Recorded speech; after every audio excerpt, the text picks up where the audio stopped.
Ətraf aləmə hərə bir cür baxır. Biz Azərbaycana və dünyaya yazıcı postuna baxacağıq. Postdan isə həm müşahidə aparırlar, həm müdafiə olunurlar, həm də atəş açırlar.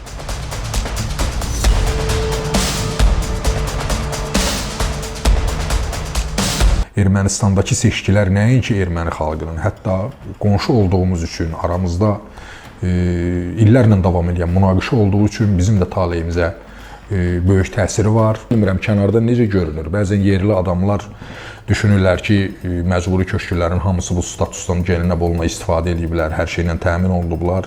Mən buna sadəcə təəssüf eləyirəm. Biz nəzərə alın, məsələn, Mikayıl Muşfiqin doğulduğu Sayadlı kəndi indi niyə yoxdur? Sanki belə demək istəyirlər. Əvvəl bunların vasitəsilə kino yox idi, indi isə qoy bizim vasitəmizlə olmasın. Hətta Rüstəm müəllim haqqında onun ölümündən sonra belə təhqiramiz ifadələr işlətməkdən də çəkinməyib. Ayaz müəllimin özünə sual vermək olar ki, sən bu ideyanın daşıyıcısı kimi ortaya nə qoymusan? Bəli, bu da bizim baboş.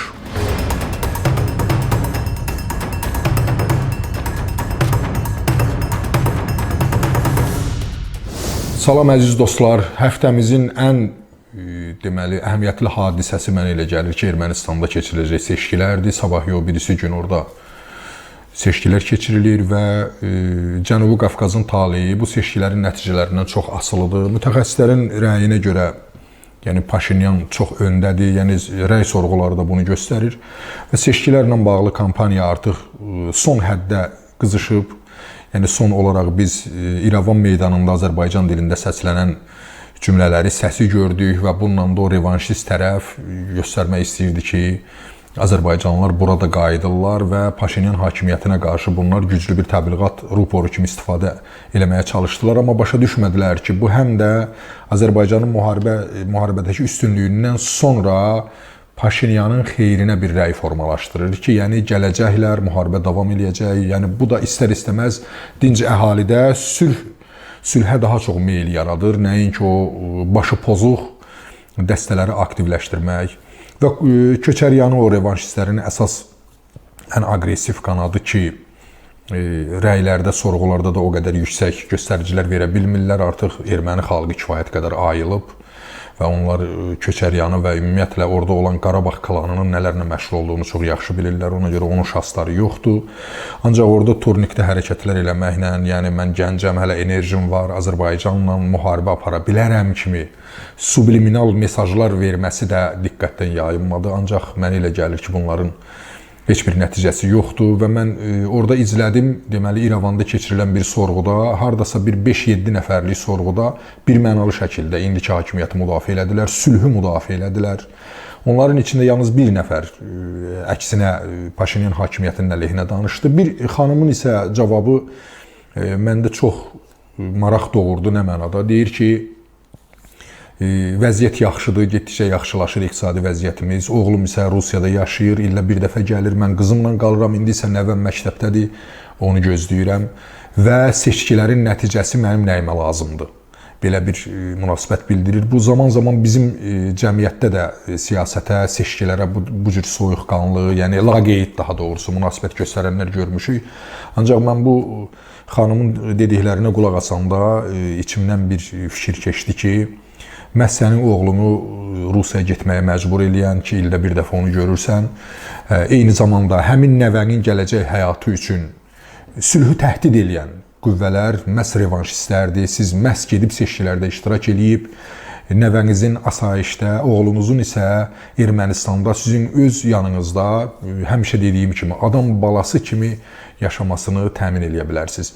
Bu mənim yadıma məşhur bir şərq pritiçasını saldı. Bir çoban deməli yaylaqda azan səsi eşidir, yaxınlaşır azan oxuyan adama, deyir bu nədir belə, o başlayır İslamla bağlı danışmağa, din təzə yayılırmış. Yəni çoban bir şey anlamır, axırda soruşur ki, sənin oxuduğun bu azanın mənim bu sürümə bir təsiri var. Azan oxuyan deyir ki, yoxdur. Deyir, yoxdursa oxuya bilərsən. Ancaq mən bu pritiçanın davamını özüm üçün bura bir əlavə eləmişəm ki, əslində var idi. Çünki birazdan sonra ona İslamı qəbul eləməsə cizyə, İslamı qəbul eləsə isə xüms və zəkat vergiləri qoyacaqdılar. Siyasət bax belə şeydir. Məşhur fraza ilə desək, sən ona qarışmasan da bir gün hərlənib fırlanıb o sənə qarışır. Yəni bu mənada Ermənistandakı seçkilər nəinki erməni xalqının, hətta qonşu olduğumuz üçün, aramızda illərlə davam edən münaqişə olduğu üçün bizim də taleyimizə böyük təsiri var və ümid eləyirəm ki, erməni xalqı bu sülhə səs verəcək, dinc qonşuluğa səs verəcək, əməkdaşlığa səs verəcək və bu təkcə Ermənistanın yox, eyni zamanda Cənubi Qafqazın, eyni zamanda bütün coğrafiyanın inkişafına öz töhfəsini verəcək.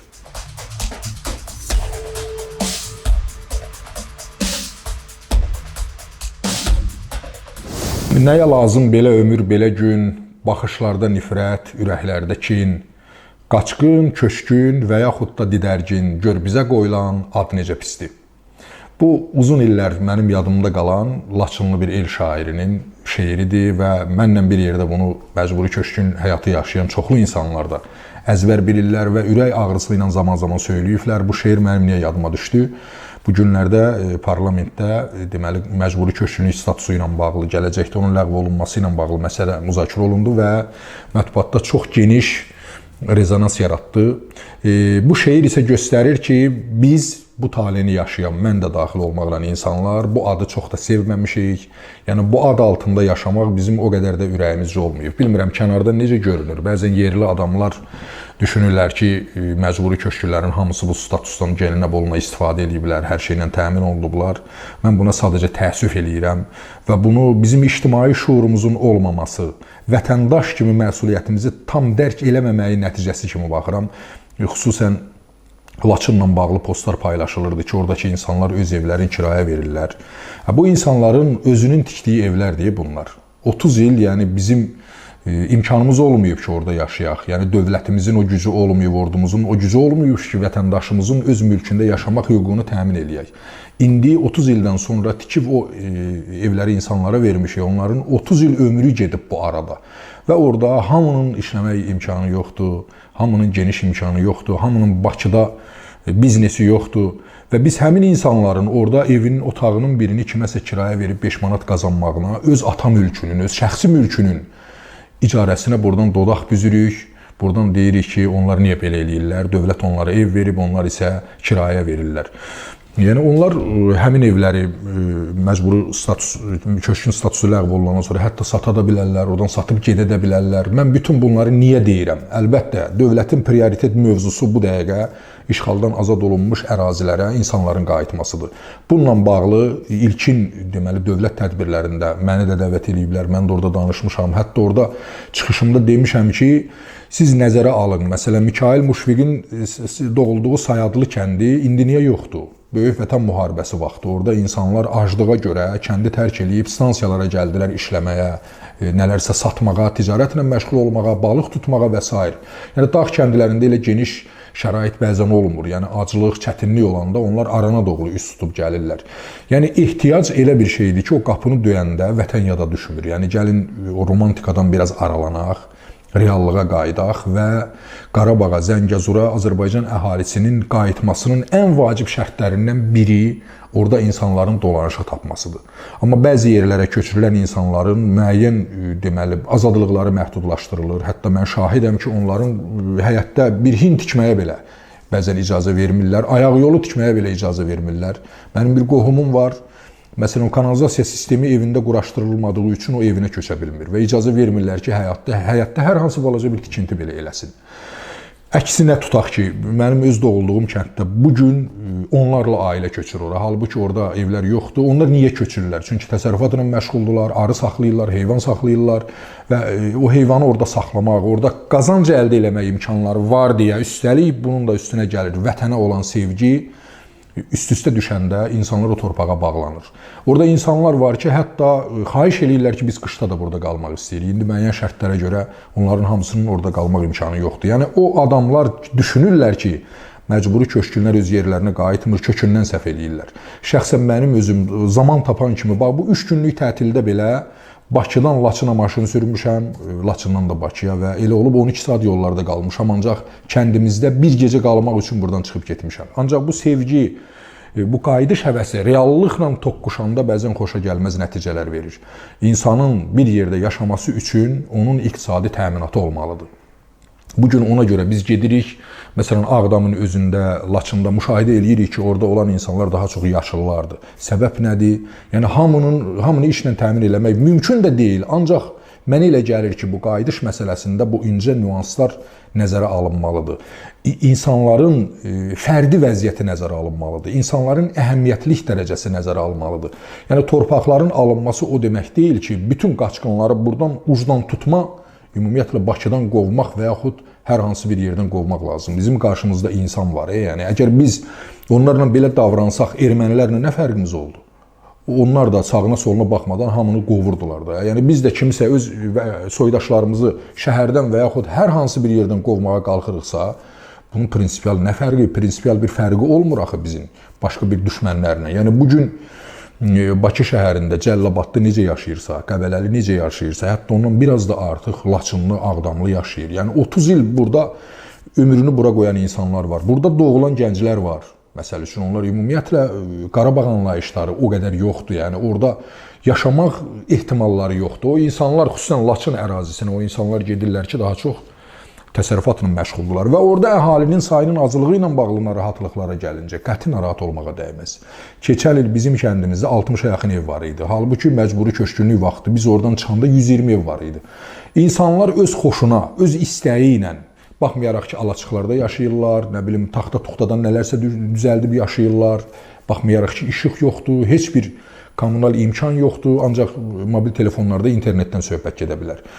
Buna baxmayaraq insanlar gedir, orada yaşayırlar, hətta qar yağana qədər orada qalan insanlar var. Gəlmək istəmirlər, hamı ora bağlıdır. Bu bir mənalı belədir və əgər orada tikinti başlasa, köç başlasa, əmin ola bilərsiniz ki, bu 63 dəfə çoxalacaq. Və həmin kəndlərə o vaxt çıxan əhalidən daha çox insanlar qayıdacaq. Yeganə bir şey lazımdır. Biz insanlarımızın qayğılarının pəncərəsindən baxmalıyıq, hətta qayıdışa belə.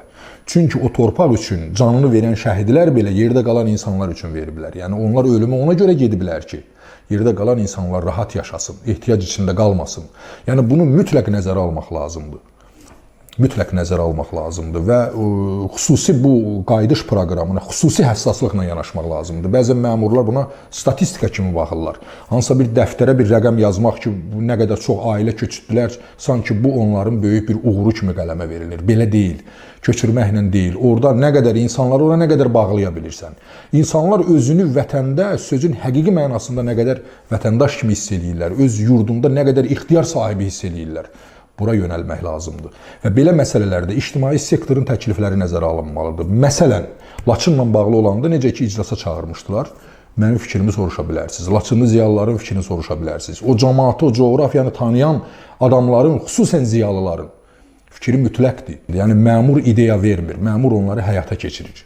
İdeyanı cəmiyyət verir, deməli, vətəndaş cəmiyyəti verir, ziyalılar verir, bizim kimi insanlar verir ki, bax bu nüansları nəzərə alın. Mən hətta ilk tədbirlərdə demişəm və indi də təkrarlayıram. İnsanları köçürməklə deyil, insanları öz vətəninə bağlayan şərtlərə diqqət eləmək lazımdır. Bu mütləq vacibdir.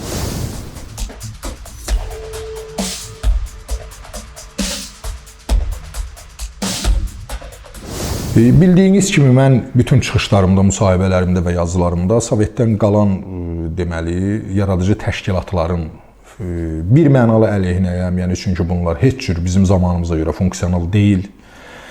Bu mənada Kinematoqrafçılar İttifaqında son baş verənlər mənim də böyük marağıma səbəb oldu və həm də ona görə ki, orada indi aktivlik göstərən insanların bir çoxu Əlisə müəllimdə daxil olmaqla demək olar ki, mənim dostlarımdır, yəni bizim uzun müddətdə tanışdığımız var və onları çox yaxşı tanıyıram və bir statusda bu barədə yazmışdım ki, Əlisə Cabbarov nəinki Kino İttifaqına, hətta ondan daha nüfuzlu və yüksək bir təşkilatın rəhbəri olmağa layiqdir, həm də sivil, müasir bir təşkilatın. Çünki o həm kinonun industriya tərəfini yaxşı bilir, həm yaradıcı tərəfini yaxşı bilir, həm çox aktivdir, həvəsi var kino sahəsinə, işləri bilən adamdır. Ancaq son vaxtlar baş verənlər, qurultayın keçirilməsi və bir dəstə yaşlı kinonun, belə deyək, kahinlərinin yığışıb Əlisanı və onun komandasını boykot eləməsi bir daha bu sahədə olan böhranı üzə çıxarır. Bildiyiniz kimi Əlisa öz komandası ilə yığışdı. Bir 400-ə yaxın üzvü olan ittifaqın hardasa 100 neçəsi, 150-si ya nə qədəri orada iştirak elədilər və Əlisaya səs verdilər. Onlar elan elədilər ki, Əlisa Cabbarov seçilir və bu böyük bir hay-küy ilə sosial şəbəkələrdə və mətbuatda müşahidə olanda ancaq birdən-birə adamların səsi kəsildi və bu səsin birdən-birə kəsilməsi və bu gün də belə deyək, cınqırının çıxmaması həmin bu adamların tutaq ki, Ayaz Salayevin irəli sürdüyü bir tezisi haqq qazandırdı ki, arxada kimsə var. Yəni bunlar kiminsə göstərişi ilə hərəkət edirlər. Sanki həmin adam bir işarə verdi və hamı səsini birdən-birə kəsdi ki, gözləyin. Halbuki çox güclü, gürultulu bir tədbir olmuşdu və mən də heyrət elədim ki, Sovet dövründə yaranan bir yaradıcı mühafizəkar təşkilat olasan, hansısa məsələn hakimiyyətdən deməli rəy almadan gedib özün üçün qurultay keçirəsən, mən bunun üçün biraz şübhələnmişdim və məni daha çox narahat edən nədir? Əlisa Cabbarovun ətrafındakı deməli mütərəqqi qüvvələr zamanında mübarizə apardığı insanlara oxşamağa başlayırlar. Yəni sanki deyirlər ki, siz yaşlanmısınız, belə çıxın, indi biz gələk olaq məsələn Rasim Balayev, Eldar Quliyev, Şəfiqə Məmmədova, Şeyx Əbdül və s. Yəni bizim də davamız karyera və nəsə qazanmaq olsun, ad qazanmaq olsun, dövlətlə bu və digər şəkildə işləyib onlardan pul almaq olsun, kino da qalsın məsələnin bir tərəfində. Yəni mən kino ittifaqının son fəaliyyətində heç vaxt orada səmimi mütərəqqi sənət davası görməmişəm. Orada həmişə karyera davası olub, intriqalar olub, təkcə kino deyil bu. Rəssamlar İttifaqı da belədir, Yazıçılar Birliyi də belədir və s. və digər Sovetdən qalma. Sənəti idarə eləmək üçün yaradılan bütün yaradıcı təşkilatların ümumiyyətlə mahiyyəti bundan ibarətdir. Mən isə düşünürəm, dövlət sənət sahələri ilə, Sovet prinsipləri ilə işləməməlidir. Bizim Əlisa Cabbarov və onun ətrafında olan dostlarımız isə çox inadla bu ənənəni davam elətdirmək istəyirlər. Yəni onlar üçün, məsələn, Şəfiqə Məmmədovanı gənc bir kino xadiminin əvəz eləməsi kifayət eləyir. Bu isə prinsipləri dəyişmir. Mən statusumda da yazmışdım. Sanki belə demək istəyirlər. Əvvəl bunların vasitəsilə kino yox idi, indi isə qoy bizim vasitəmizlə olmasın. Olsun, tamam, buna da razıyam. Yəni tək yaşlılar əvəzlənsin, dəyişmələr getsin. Bu ən azı biraz ab-havanı dəyişəcək. Çünki Əlisa özündən əvvəlki dövrün kino adamlarına oxşamır, mütərəqqi düşünür, dünya haqqında məlumatı var. Ancaq bu dəyişikliyin də kino sahəsi üçün ciddi nəsə edəcəyini mən şəxsən gözləmirəm.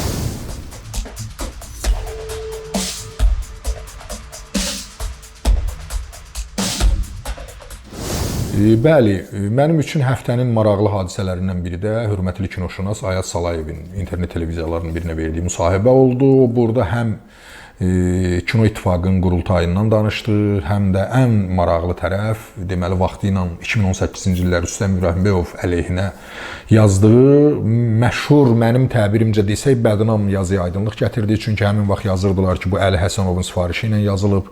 Orada yəni biz Ayaz müəllimdən gözləmədiyimiz iddialarla o çıxış eləmişdi. İndi isə qəti şəkildə bildirdi ki, heç kimin sifarişi ilə yazılmayıb. Bu onun səmimi fikirləridir. Doğrudan da belə düşünür. Hətta Rüstəm müəllim haqqında onun ölümündən sonra belə təhqiramiz ifadələr işlətməkdən də çəkinməyib efirdə. O, məsələn, ifadənin birini mən çox kəskin təkrar eləmək istəmirəm, ancaq bir nüansı deyirəm ki, təsəvvürünüz yaransın.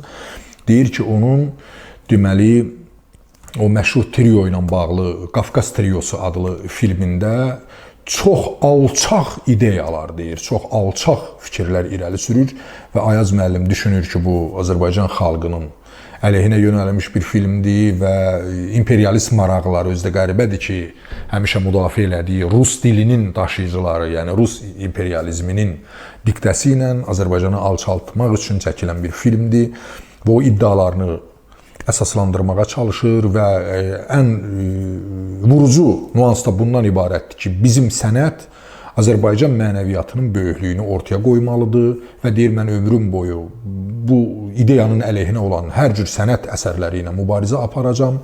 Kino siyasətdir, kinonu siyasətdən ayırmaq olmaz və bu xalqa xidmət eləməlidir. Ancaq indi bu belə deməklə deyil. Məsələ budur ki, Ayaz müəllimin özünə sual vermək olar ki, sən bu ideyanın daşıyıcısı kimi ortaya nə qoymusan? Yəni, insan axı bir dramaturgiya tapmadan, yəni bir ixtilaf tapmadan nə bir hekayə yaza bilər, nə bir pyes yaza bilər, nə bir film çəkə bilər, nə bir tamaşa qoya bilər. Yəni durub mənəvi dəyərlərimizin böyüklüyündən, qədim xalq olmağımızdan ki, ASTV vaxtı ilə bunları barbar bağırırdı, bu kimə maraqlı olacaq? Və orada çox ilginc bir fikir də işlədir ki, hansı deyir postsovet respublikası öz paytaxtına bir cənub şəhəri deyər. Təsəvvür eləyin, Bakıya Rüstəm İbrahimbəyyovun ssenaride bir cənub şəhəri deməsi belə bunun xoşuna gəlmir. Yəni Ayaz müəllimin məntiqi ilə davam eləyək. Tütək səsi filmi öz dostunun arvadını Azərbaycanlı kolxoz sədri alır. Biz bunu ssenariden çıxartmalıyıq. Bizim doğrudan da Azərbaycanda bu ənənəvi hal deyil də, istisna hallarda olur belə hadisələr. Biz onu çıxardaq ki, xalqımızın şəninə, onun içindəki böyüklüyə mənfi təsir göstərir. Şərihli çörək. Ağsaqqal uşağı aparır, bazarda gəzdirir, bazarlıq eləyir, yemək vaxtı gələndə deyir, sən get, axşam nənən nə bişirsin. Bizim ağsaqqallıq institutunun ziddinədir, doğrudan da. Bizdə ağsaqqal özü yeyib, uşağı ac qoymaz. Milli mənəvi dəyərlərin əleyhinədir, şərihli çörəyi, ümumiyyətlə həmin yerini və digər başqa yerlərini biz ixtisar eləməliyik. Əlağa Ağayevin oynadığı rol. Azərbaycan xalqı Taganrog diviziyası yaradıb, bizim Həzi Aslanov kimi qəhrəmanımız olub, Mehdi Hüseynzadə kimi qəhrəmanımız olub. Niyə Əlağa Ağayev kimi müharibədən yayınan, hətta səngər qazmaq istəməyən bir obrazı bizim Cəbiş müəllim filmidir. Obrazı niyə biz xalqa göstərməliyik? Biz qəhrəmanlarımızı göstərməliyik. Bu nə düşüncədir? Doğrudanmı Ayaz Salayev belə düşünür kino haqqında və ümumiyyətlə sənət haqqında?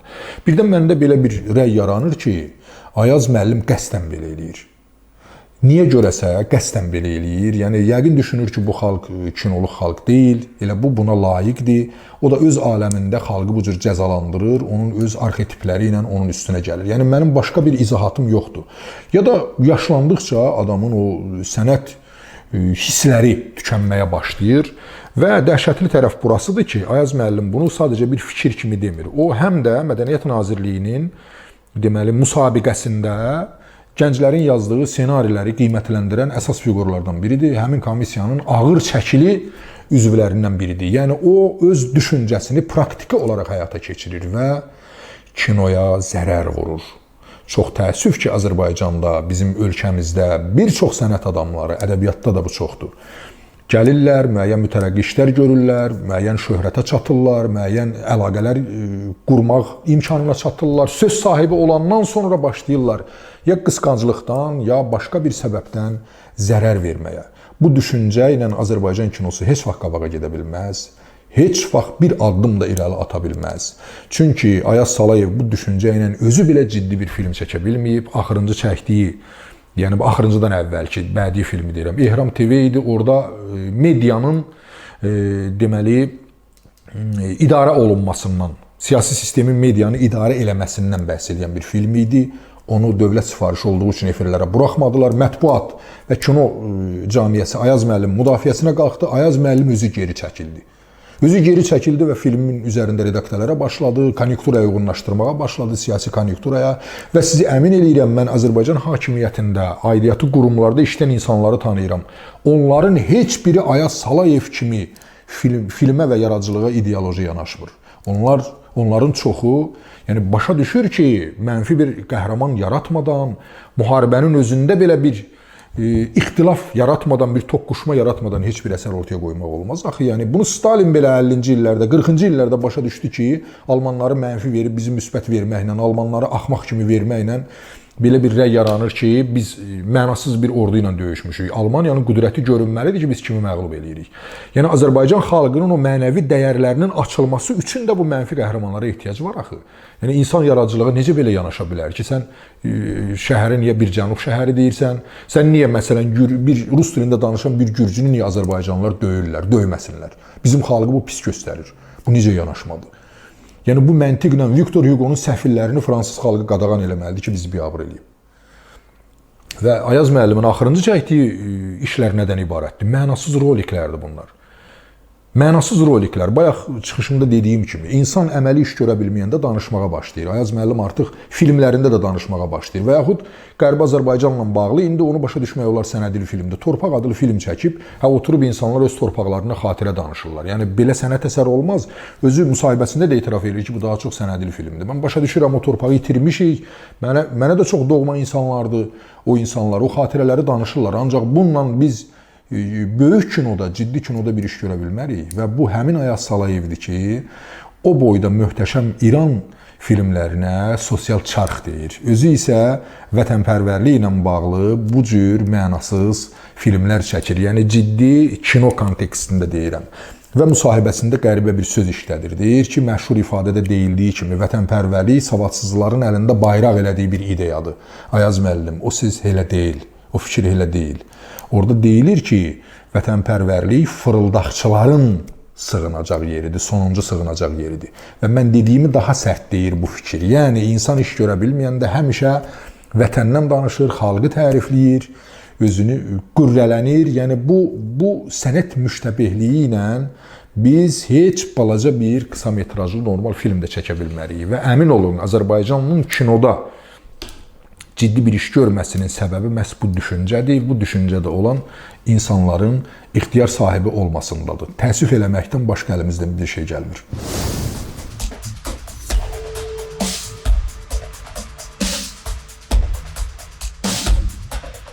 Bəli, bu da bizim Baboş.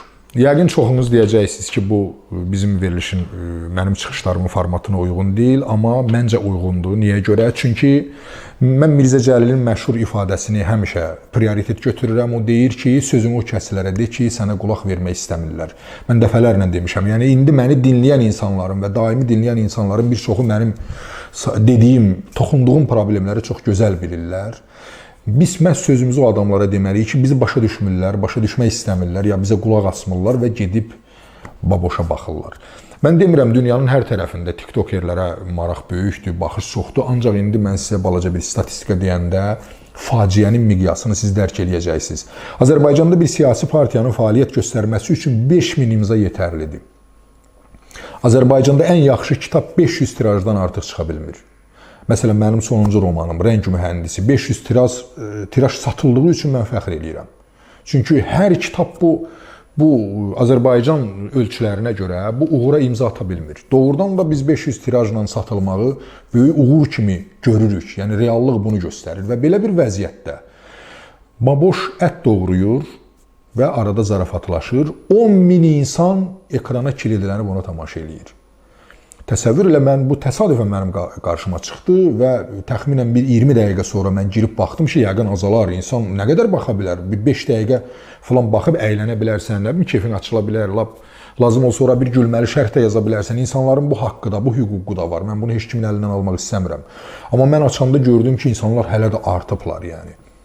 100-100də olsa, say getdikcə artır, yəni insanlar saatlarla oturub, məsələn, 10 dəqiqələrlə, yarım saatlarla, 20 dəqiqələrlə oturub Baboşun söhbətlərinə qulaq asırlar və biz, məsələn, 10.000 bir yazıcı üçün 10.000 tiraj kitab çox böyük bir nəticə deməkdir. Mən Azərbaycanda çox ciddi, hətta böyük yazıçılar tanıyıram ki, bütün ömür boyu çalışıb 10.000 tirajla kitabını satdıra bilmir. Ancaq bizim insanlar çox rahatlıqla, məsələn, Baboş kimi insanlara və bunun sonra mən səhifəsinə baxdım, yarım milyon, deməli, özünün orijinal səhifəsində təqibçisi var. Deməli, Instagramda ayrı, hələ mən TikTokda deyirəm, yarım milyondan artıqdır. Instagramda da təxminən elə o qədər və onun adına açılan çoxlu səhifələr var ki, 50.000, 100.000, bəzən 200 minlik səhifələr var. Yəni, biz və düşünürsən ki, biz bu insanlarla cəmiyyət qurmalıyıq, normal mühit qurmalıyıq, normal mədəni bir mühit yaratmalıyıq, ədəbiyyat yaratmalıyıq, teatr yaratmalıyıq və kino yaratmalıyıq. Və Baboş tək deyil və bu səpkili insanlara bu kütləvi maraq çox ciddi bir mövzudur və bunun ətrafında çox ciddi düşünmək lazımdır. Yenə deyirəm, bu statistikanı başqa ölkələrlə müqayisə eləmək olmaz. Çünki ola bilər ki, məsələn, İngiltərədə Baboş kimi bir adama ümumiyyətlə milyonlarla insan baxsın. Amma onların kitablarının da tirajı 300 min, 500 mindir. Onların teatrlarında həmişə anışlaq olur. Kitab yarmarkalarında, yəni torpaq açan yerə düşmür. Yəni ciddi efirin də böyük kontingenti var. Bu məsələlər çox ciddi şəkildə bizi düşündürməlidir.